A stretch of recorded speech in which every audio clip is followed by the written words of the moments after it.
In the heart of Cairo, in the aging neighborhood of El Darb El Amar, there lived a man named Mahmoud. He was a quiet and reserved man, known to his neighbors as a dedicated watchmaker. His shop, an ancient relic from another era, stood at the far end of a narrow alley, where the light barely touched the ground. The walls of the shop were lined with clocks and watches, some of them dating back centuries. The locals swore that Mahmoud's place had a peculiar aura, one that made your skin prickle as soon as you entered. Mahmoud himself was a man of few words, but everyone knew he had a story that no one dared to ask about directly. One particularly cold and moonless night, Mahmoud stayed late in his shop, fixing an old grandfather clock that had been brought in by a frightened young woman earlier that day. She had pleaded with Mahmoud to repair it, saying it was cursed and her family had been plagued with misfortune ever since it had stopped working. Mahmoud, unfazed by her story, agreed to take a look. He was meticulous in his work, his hands moving with precision only a few could boast of. As the night grew darker and colder, Mahmoud noticed something peculiar. The hands of the clock began to move on their own, ticking loudly despite the absence of any visible mechanism driving them. The shop grew unbearably cold, and Mahmoud could see his own breath misting in front of him.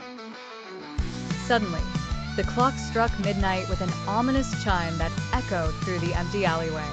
The room filled with a suffocating silence. Mahmoud felt a chill run down his spine. He looked around. The shadows seemed to stretch and grow, wrapping around him like ghostly tendrils.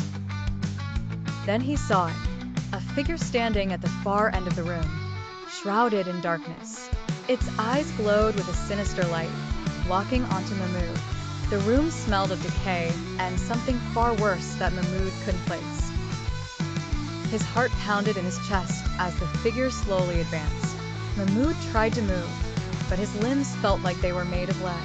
As the figure came closer, he could see its twisted, ghastly face, an amalgamation of pain and malevolence. It raised a skeletal hand and pointed directly at the grandfather clock.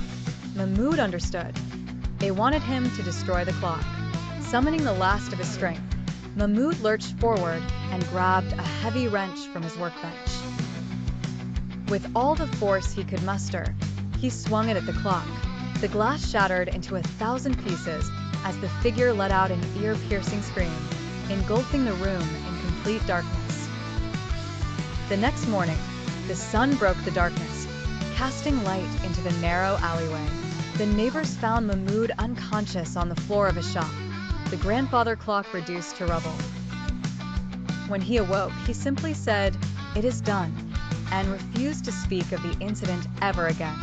Word spread quickly, and the young woman who had brought the clock returned, overjoyed, thanking Mahmoud profusely. From that day on, Mahmoud's shop was different. The air felt lighter, the shadows less menacing. However, the story of that cold, moonless night remained with the people of El Darb El Amar, a tale of terror and the courage of a quiet watchmaker.